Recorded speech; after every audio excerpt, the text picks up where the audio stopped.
ternura de Maria esteja convosco. Hoje, neste terceiro domingo da Quaresma, a Igreja nos apresenta um Evangelho um tanto quanto querido pelos reformadores e contestadores. O Evangelho que apresenta Jesus entrando no templo com o chicote na mão e expulsando todos aqueles vendedores que ali estavam. Um gesto para muitos interpretado como a ira de Deus, mas com certeza um gesto totalmente profético. O profeta, na época de Jesus, e ainda hoje, é aquele homem que ele não está ligado à submissão do poder dominante, nem religioso e nem civil. Porque quando o profeta se liga ou ao poder religioso ou ao poder civil, ele se cala. E o profeta é justamente aquele homem que vem para falar aquilo que Deus pensa, que muitas vezes não é o que o poder religioso pensa ou o que o poder civil pensa, porque infelizmente, tanto no poder religioso quanto no poder civil, vemos pessoas com a língua presa e pessoas que não servem a Deus, mas servem os seus interesses, servem o Deus Mamona, o Deus dinheiro. E quero convosco meditar este Evangelho justamente nessa chave profética. Qual era esse profetismo de Jesus? E como também aplicar na nossa vida este profetismo? Agora eu vou ler o Evangelho, vou proclamar o Evangelho, e após a proclamação do Evangelho vamos meditar esses versículos riquíssimos de doutrina espiritual e riquíssimos também para a nossa caminhada quaresmal. Proclamação do Evangelho de Jesus Cristo segundo João.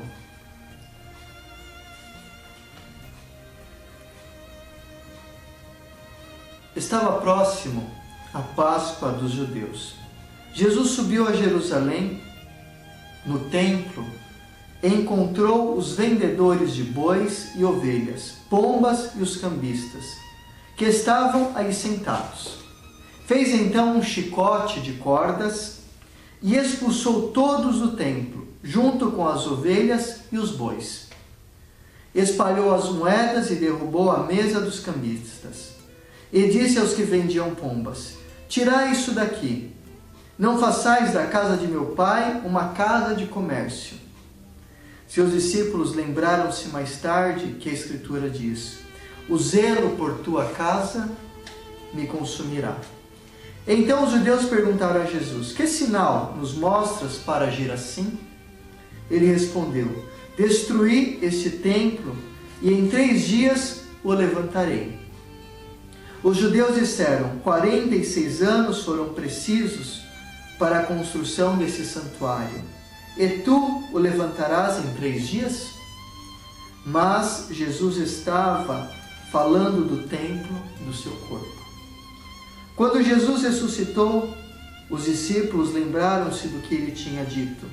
Acreditaram então na Escritura e na palavra dele.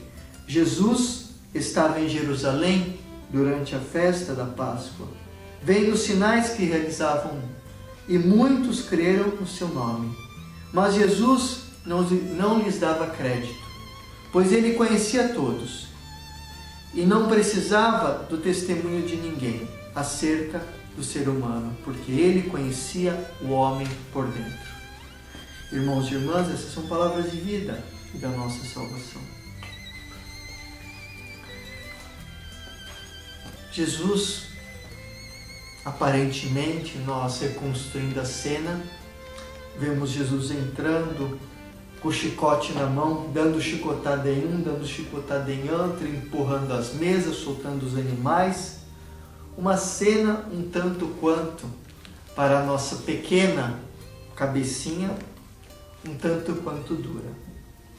Mas na verdade era uma cena totalmente profética, como eu dizia. Mas antes de entrarmos nesse profetismo, é bom vermos o que significava o templo na época de Jesus. O templo era o centro de toda a vida de Israel, porque no templo se movimentavam as grandes festas do povo de Israel. Basta pensar que inicia o Evangelho dizendo que estava próxima a Páscoa dos judeus. Basta pensar na Páscoa dos judeus, que só nesse dia de Páscoa dos judeus iam em torno de 120 mil pessoas a Jerusalém. Sendo que a cidade de Jerusalém naquela época habitavam 30 mil pessoas. Então era um número altíssimo de pessoas que saíam das suas cidades para ir até a Jerusalém. E nessa amplidão de pessoas, nós sabemos que havia mais de 18 mil sacrifícios. Entre esses, ovelhas, boi, era um comércio extraordinário. E o pior de tudo, que este comércio ele estava nas mãos do poder religioso. Era a família do sumo sacerdote que vendia os animais. Ou seja, entrava milhões. Era uma cifra altíssima que entrava no bolso não só do sumo sacerdote e dos sacerdotes, mas também de todos os seus. Assim, o templo, que deveria ser o lugar do culto, da adoração a Deus, passa a ser o lugar do comércio. E além de ser o lugar do comércio, passa a ser o lugar da opressão. Porque para se oferecer um sacrifício a Deus, deveria se pagar. E pagava caro pelo preço de um animal. E além disso, o relacionamento do homem com Deus era dado pelos sumos sacerdotes como um relacionamento de troca. Você dá isto para Deus, Deus te dá aquilo. E Jesus ele entra em todo esse contexto para quebrar este contexto no meio. E o templo de Jerusalém era um templo totalmente imponente.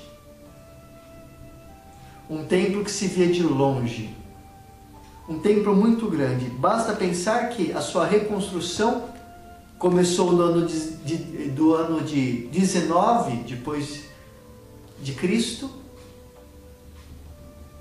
E o seu término se deu no ano 64. E para fazer essa reconstrução, trabalhou mais de 11 mil homens neste templo, dia e noite. Era um templo fabuloso.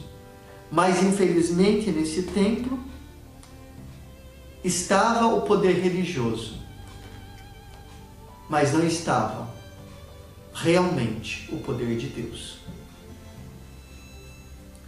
O gesto de Jesus é um gesto profético, porque Jesus ele anuncia o verdadeiro significado da adoração e denuncia a opressão que estava girando em torno dos sacerdotes que oprimiam e do povo que era oprimido. Lugar de comércio, lugar onde Deus também era comercializado. É interessante mostrar que esse povo que ia ao templo para oferecer os sacrifícios era um povo que era doutrinado na teologia da troca. E quanto maior fosse o sacrifício oferecido, mais seria o perdão e a graça recebida. Assim, eles eram doutrinados a crer em um Deus pagão. Porque nós, quando vamos diante de Deus, Nós não vamos para fazer troca. Eu te dou meu tempo, eu te dou minha oração e o Senhor me dá isso em troca. Não. Nós vamos diante de Deus na nossa oração, ou damos algo para Deus, não porque Deus precise. Deus não precisa de nós. Deus não precisa de nada de nós. Somos nós que precisamos de Deus. E se nós vamos adorar ou oferecemos algum sacrifício ao Senhor, é para mostrar para Ele o quanto nós o amamos. Mas Jesus, Deus, Ele não quer o nosso sacrifício. Eu não quero oferendas e sacrifício, diz o Senhor ao profeta. Eu quero um coração arrependido. Assim, o que vale diante de Deus é um coração arrependido do pecado e desejoso de receber a própria presença de Deus. Desejoso de estar unido ao Senhor. E Jesus denuncia essa escravidão deste povo escravo a uma teologia de um Deus pagão, de um Deus da troca, de um Deus da prosperidade.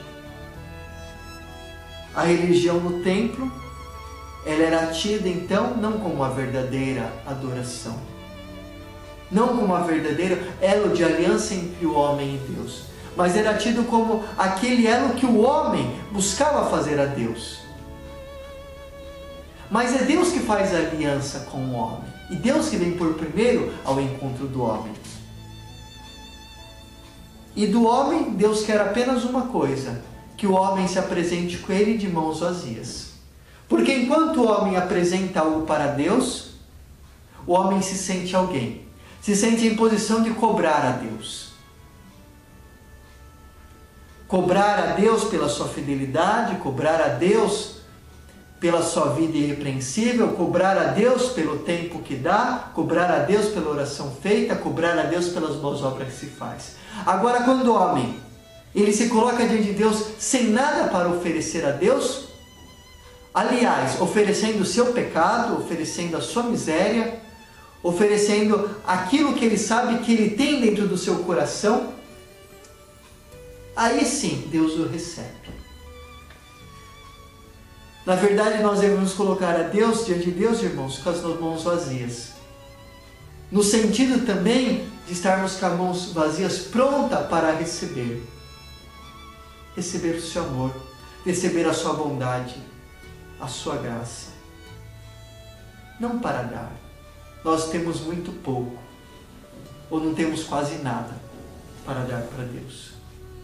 Mas do pouco que nós temos para dar, o amor, a nossa fidelidade, mas como um ato de gratidão e não como de troca.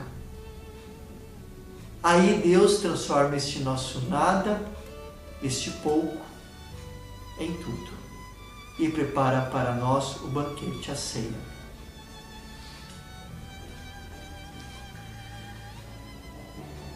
Assim o Evangelho nos chama a acolher este amor gratuito de Deus. Mas o problema também central desse Evangelho é a relação entre a fé e o dinheiro. Infelizmente, Jesus também em outros evangelhos ele fala para o homem estar atento ao Deus Mamona, ao dinheiro. Porque não é que nós trocamos a Deus pelo demônio. Porque se um oferece, bom, ou você serve a Deus ou você serve o demônio, ninguém quer servir o demônio. Mas nós trocamos a Deus pelo dinheiro.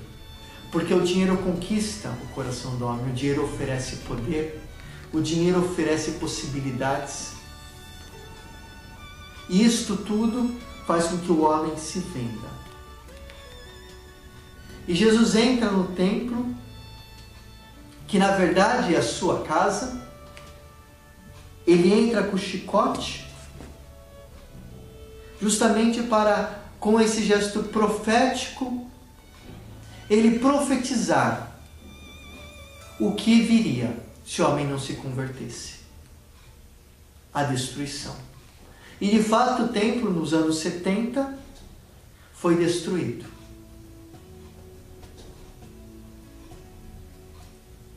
Quando os soldados romanos entraram e destruíram, incendiaram toda Jerusalém. Não ficou pedra, sobre pedra. O templo, na época de Jesus, se tornou um mercado. Não muito diferente de hoje. Que nós vemos hoje tantos homens da igreja, sacerdotes, que deviam estar confessando, que deviam estar celebrando missa, que deveriam estar atendendo às direções espirituais, que deveriam estar servindo a Deus, servindo o povo, na verdade estão fazendo do seu sacerdócio um mercado. E muitas vezes a sua própria paróquia um mercado de venda, de lucro, usando muitas vezes até do seu próprio título de sacerdote para vender e ganhar dinheiro. Uma vez eu fui em Leme pregar o retiro de carnaval, estava o Padre Martinho juntamente, estava nós dois juntos pregando. Pregamos 3 dias de retiro, confessando, atendendo o povo em direção, em confissão, pregando, 3 dias exaustivos. No último dia celebrou a missa um padre popstar, cantor, fez da missa um show, parecia um macaco pulando. Enquanto nós confessávamos, o microfone do padre, último volume, testando. Som, 1, 2, 3, som, 1, 2, 3. Não atendeu uma confissão. Mas porque ele era da TV Século 21 e deveria fazer a missa filmada para aparecer na TV, e não fez nada no retiro, além de celebrar a missa final. Na missa ele dizia: agradeço ao Padre Mateus e ao Padre Martim por estar colaborando neste retiro. Como se ele tivesse feito tudo. Não fez nada, não atendeu ninguém. Mas foi ele só para aparecer na televisão e fazer o show dele, pulando igual um macaco. Totalmente contra as diretrizes da igreja. E por fim, pegou um livrinho de meia tigela, que eu olhei que não tinha nenhum conteúdo teológico, e foi oferecendo para vender aquele livrinho, juntamente com o CD dele. Estava anunciando a si mesmo, estava vendendo a si mesmo. Mas não estava ali para evangelizar, não estava ali para levar a palavra de Deus. Hoje a igreja precisa de sacerdotes que confessem, de sacerdotes que levem a palavra, que atendam direções espirituais, que celebrem missa. A igreja precisa de oração e não de show.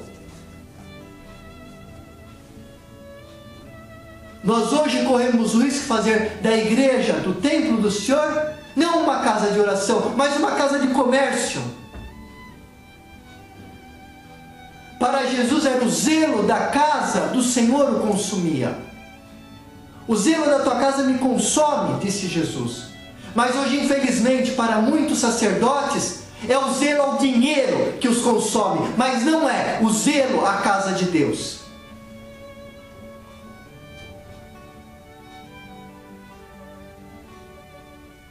Infelizmente, é por causa disso que hoje muitas vezes é o mercado econômico que se torna o templo. Onde o Deus hoje é o dinheiro. Por quê? Porque muitas vezes se começa de dentro da igreja. Essa ganância pelo poder, a ganância pelo dinheiro. Que não dá exemplo nenhum para a sociedade viver na simplicidade, na humildade e ter Deus como centro. Deus como seu Deus e não o dinheiro. Hoje o mercado econômico é o dinheiro.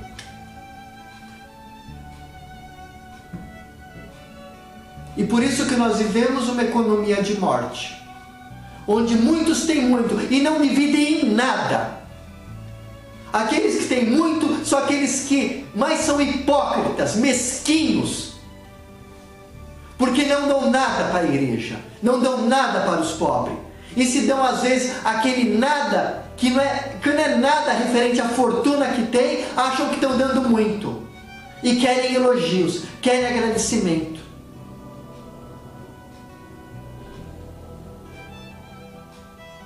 Há uma freira, Madre Elvira, fundadora da comunidade Cenáculo, em Saluzzo, que tem casa em Medjugorje, também tem casa aqui no Brasil. Uma vez veio um homem que queria doar $1.000 para ela. Quer dizer, $1 milhão.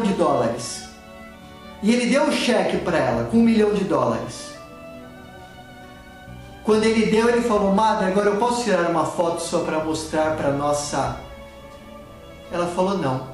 Pegou o cheque, rasgou, colocou na água e falou: beba isso daqui, eu não quero isso. E Deus não quer esmola.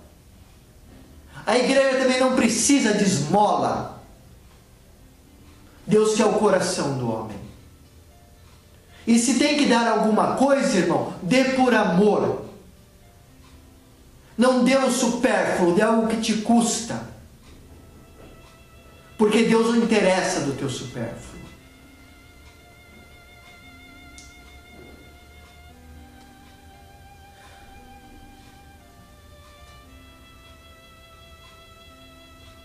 E com esse gesto profético de Jesus entrando com o chicote, é um gesto profético também para mostrar que se o homem não se converte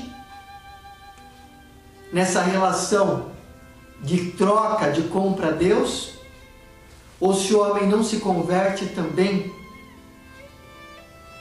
na relação entre o dinheiro e a religião, o flagelo virá. Não que Jesus ele entrou com violência. Jesus ele não tinha interesse nenhum em fazer violência. Mas ele com esse gesto também mostra a violência que ele próprio sofrerá. A causa de dizer a verdade e de agir como sinal profético. E Jesus por fim ele diz que o templo destruirá. Mas a verdade, o sinal que ele falava a verdade, que ele era o próprio, a palavra de Deus, a profecia de Deus, é que depois do verdadeiro templo, seu corpo, em 3 dias estaria de pé. Esta sim é a verdadeira profecia. E foi o que aconteceu. O homem não querendo mudar, o crucificou. E ainda hoje, dentro e fora da igreja, quantos Cristos são crucificados? Porque em cada homem está a presença de Deus, que muitas vezes é também crucificado. E com o evangelho de hoje também, o Senhor nos mostra que é assim, um templo onde está a presença de Deus, que é a igreja, onde nós temos o sacrário, aquela luzinha vermelha que nos mostra ali a presença de Jesus. Mas também Jesus está presente no nosso coração. E nós também somos templos do Senhor, templos do Espírito Santo. Assim, irmãos, concluindo esta homilia, que cada um de nós possa dar a Deus aquilo que nós temos de melhor, por amor, não por troca. Dar a Deus por amor. Nós somos sempre tentados a querer trocar algo com Deus. Deus ele não quer nada de nós, além do nosso coração, além do nosso amor. E quando esforçamos-nos em dar as coisas por amor a Deus, nós percebemos também que temos as mãos vazias para receber aquilo que Ele tem para nos doar. Irmãos, deixo-vos então a bênção do Senhor nesse caminho de Quaresma e também aproveito para saudar todos os que estão assistindo este vídeo pelo site Nossa Senhora, pelo blog Nossa Senhora de Medjugorje.blogspot.com pelo site Rainha dos Apóstolos, pelo site Harmonia Celestial, pelo site Parousia, pelo site Repórter de Cristo, pela rádio, web rádio Rainha dos Apóstolos, pelo site da Movelândia, o Sr. Luiz também saúdo, e a todos aqueles que compartilham, os diáconos e tantos sacerdotes que me escrevem agradecendo, tantos ministros por esta ajuda no seu ministério, nas suas pregações. E também conto com as vossas orações, para que também eu faça um bom caminho quaresmal. Vos deixo então a bênção do Senhor, em nome do Pai, do Filho, do Espírito Santo. Amém. Permanecemos na paz.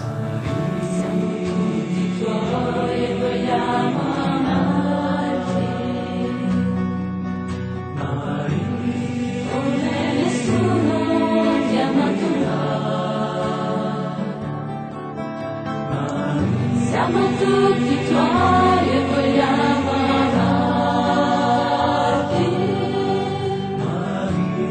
come nessuno ti ha amato mai.